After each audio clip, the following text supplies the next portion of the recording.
Hi friends, welcome to Selva Vinayagar channel. இன்றைக்கி நம்ம சேனலில் என்ன பார்க்க போகிறோன்னா, சூப்பரான ஒரு ரெசிபி தாங்க பார்க்க போகிறோம். நல்ல ஹெல்த் பெனிஃபிட் நிறைந்த ஒரு சூப்பர் ரெசிபி தான் பார்க்க போகிறோம். நான் மேக்ஸிமம் பார்த்திங்கன்னா நம்ம சேனலில் ஹெல்த் பெனிஃபிட் நிறைந்த ரெசிபீஸாக தான் நான் அப்லோட் பண்ணிகிட்ருக்கேன். ட்ரை பண்ணி பாருங்கள். இன்றைக்கி பார்த்திங்கன்னா கேரட் சட்னி. இந்த கேரட் சட்னி பண்ணாக்கி கொஞ்சம் கேரட் எடுத்து ஒரு கேரட் எடுத்து துருவி வச்சுருக்கேன். உளுந்தம்பருப்பு, அது போக வெள்ளைப்பூடு, அதுக்கப்புறம் நிலக்கடலை, அதுக்கப்புறம் பார்த்திங்கன்னா மிளகாய் வத்தல், அப்புறமா தேங்காய், கொஞ்சமாக புளி. இதெல்லாம் தான் இன்றைக்கி நம்மளுக்கு தேவையான பொருட்கள். இன்றைக்கி செய்யக்கூடிய ரெசிபிக்கு தேவையான பொருட்கள். இது எல்லாமே நம்ம முதலே எடுத்து வச்சிட்டோன்னா டக்குன்னு வேலையை முடிச்சிடலாம். ஸோ எல்லாம் ரெடியாக நம்ம எடுத்து வச்சாச்சு. சூப்பரான ஹெல்த்தியான ரெசிபி. உங்கள் வீட்டு குழந்தைங்கள்லாம் கேரட் சாப்பிட்லைன்னா இந்த மாதிரி நீங்கள் சட்னியாக அரைச்சி ட்ரை பண்ணி இந்த மாதிரி நீங்கள் சட்னியாக ட்ரை பண்ணி பாருங்கள். செம்ம சூப்பராக இருக்கும். இது சாதம், இட்லி, தோசை எல்லாத்துக்குமே செம்ம காம்பினேஷன். நல்லா கட்டியாக அரைச்சி வச்சுக்கோங்க. அடுப்பில் கடாய் வச்சு ஆயில் விட்டு நம்ம இருக்கக்கூடிய உளுந்தம்பருப்பை நல்லா வறுத்து எடுத்துக்கலாம். உளுந்து தான் வறுக்க நம்மளுக்கு லேட் ஆகும். நான் இங்கே முழு உளுந்து போட்டிருக்கேன். நீங்கள் துளி உளுந்து கூட யூஸ் பண்ணிக்கலாம். எங்கிட்ட முழு உளுந்து இருந்ததுனால அதை போட்டு யூஸ் பண்ணியிருக்கேன். கருப்பு உளுந்து இல்லை, அதனால் நான் இதை யூஸ் பண்ணியிருக்கேன். நீங்கள் கருப்பு உளுந்து போடும் போது சட்னி நல்லா டார்க் கலராக செம்ம சூப்பராக இருக்கும். இந்த உளுந்து வதங்கி வரவும் வச்சுருக்கக்கூடிய மிளகாய் வத்தலையும் போட்டு இது கூட நல்லா வறுத்து எடுத்துக்கிடலாம். கருகாமல் வறுத்து எடுத்துக்கோங்க. செம்ம சூப்பராக இருக்கும். மிளகாய் வத்தல் தனியாக போட்டோன்னா டொப்புன்னு வெடிக்குங்கனால நம்ம இது கூட போட்டு ஆட் பண்ணி நல்லா வறுத்து எடுத்துக்கிட்டோம். இந்த குட்டீஸ்க்கு எல்லாமே உருளைக்கிழங்கு பொரியலை தவிர நம்ம எது சாப்பாட்டுக்கு வச்சாலும் அந்த காயை அப்படியே ஒதுக்கிடுவாங்க. இந்த சட்னி செம்ம சூப்பராக இருக்குது. இது கொஞ்சம் தண்ணி விட்டு நீங்கள் நல்ல தண்ணியாக விட்டு சட்னியாகவும் வச்சு கொடுக்கலாம்.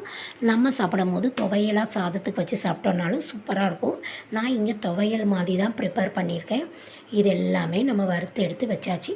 உளுந்து நல்லா வெள்ளைப்பூடு வச்சுக்கோங்க. அதுக்கப்புறம் நம்ம வச்சுருக்கக்கூடிய கேரட்டை போட்டு நல்லா வதக்கி எடுத்துக்கிடலாம். கொஞ்சமாக எண்ணெய் ஆயில் விட்டு இந்த கேரட்டை நல்லா வதக்கி எடுத்துக்கணும். கருகாமல் நீங்கள் அடுப்பை ஆஃப் பண்ணிவிட்டு கொஞ்ச நேரம் அந்த வெறுஞ்சட்டிக்குள்ளே கூட போட்டு வதக்கிக்கோங்க. அதுக்கப்புறம் அடுப்பை பற்ற வச்சுட்டு சட்டி சூடாக இருக்கும், அதில் போட்டு கொஞ்சம் நேரம் வதக்கிட்டு அதுக்கப்புறம் அடுப்பை பற்ற வச்சு அடுப்பை சிம்மில் வச்சுட்டு நல்லா வதக்கி எடுத்துக்கோங்க. கருகாமல் வதக்கி எடுத்துக்கோங்க. இந்த கேரட் கொஞ்சம் பச்சை வாசனை வரதான் செய்யும். கேரட்டில் இந்த துவையலில் கொஞ்சம் பச்சை வாசனை வரதான் செய்யும். அதனால் நம்ம என்ன பண்ணும்போது நல்லா வதக்கி எடுத்துக்கணும்.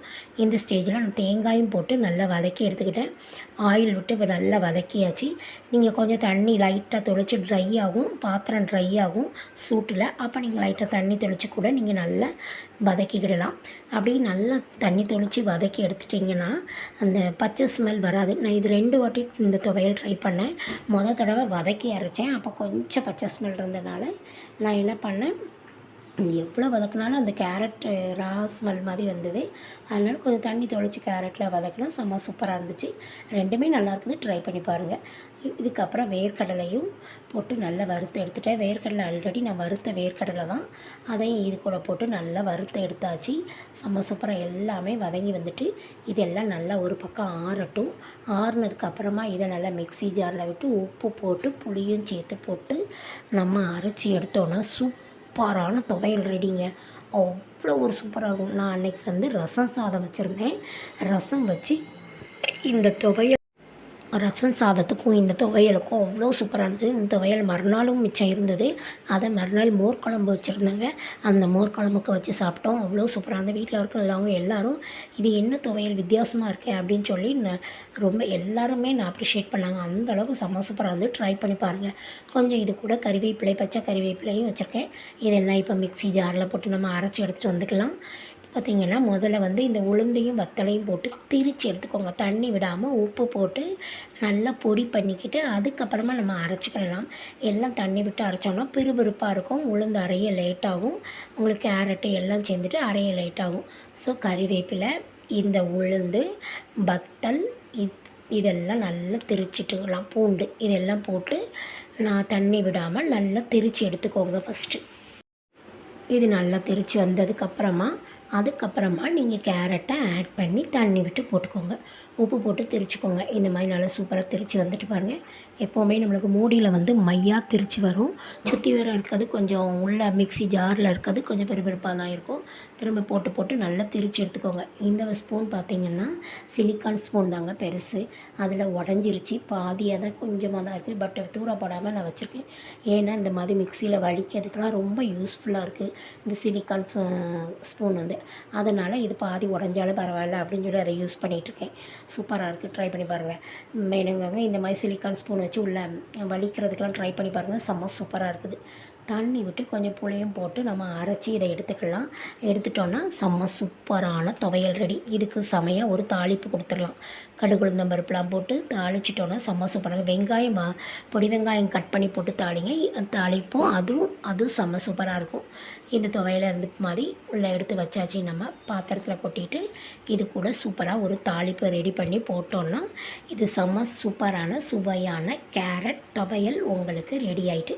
நான் அந்த மிக்ஸி ஜாரில் கழுவி தண்ணி ஊற்றி வச்சுருக்கேன். கொஞ்சத்தை பார்த்திங்கன்னா துவையலாக எடுத்து வச்சுட்டு கொஞ்சத்தை சட்னிக்கு எடுத்து வச்சுருக்கேன். இதை வந்து காலையில் வந்து சாதம், இட்லி இதுக்கெல்லாம் எடுத்துகிட்டு மிச்சத்தை நைட்டு தோசைக்கும் வச்சாச்சு. நைட்டுக்கு கவலை முடிஞ்சது. நம்மளுக்கு டிஃபன் கவலைக்கு தோசை மட்டும் விட்டுக்கிட்டோன்னா போதும்.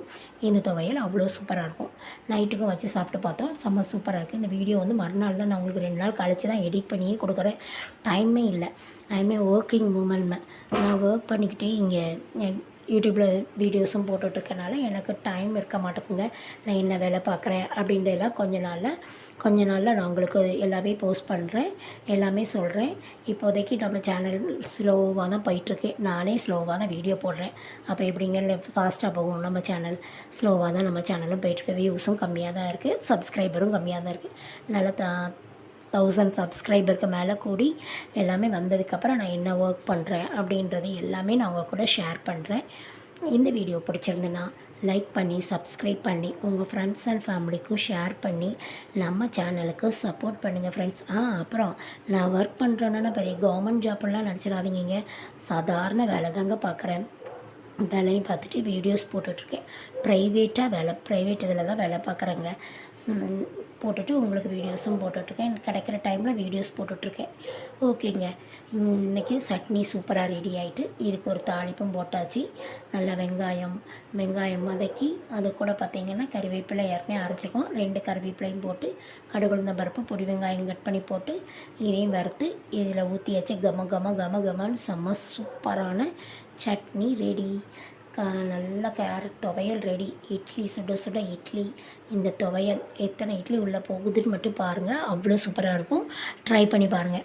நம்ம வீட்டில் வயசானவங்களாம் இருந்தாங்கன்னா அவங்களுக்குலாம் சாம்பார் அந்த மாதிரி குழம்பு ஊற்றிலாம் சாப்பிட பிடிக்காது. மேக்ஸிமம் நம்ம வீட்டில் இருக்கக்கூடிய வயசானவங்க எல்லாருமே எப்படின்னா மோர் ஊற்றி சாப்பிட தான் ரொம்ப விரும்புவாங்க. மோர் ஊற்றி தொட்டுக்கு எதாவது வச்சு தான் சாப்பிட விரும்புவாங்க. அதுக்கு செம்ம காம்பினேஷனுங்க. தேங்க்யூ.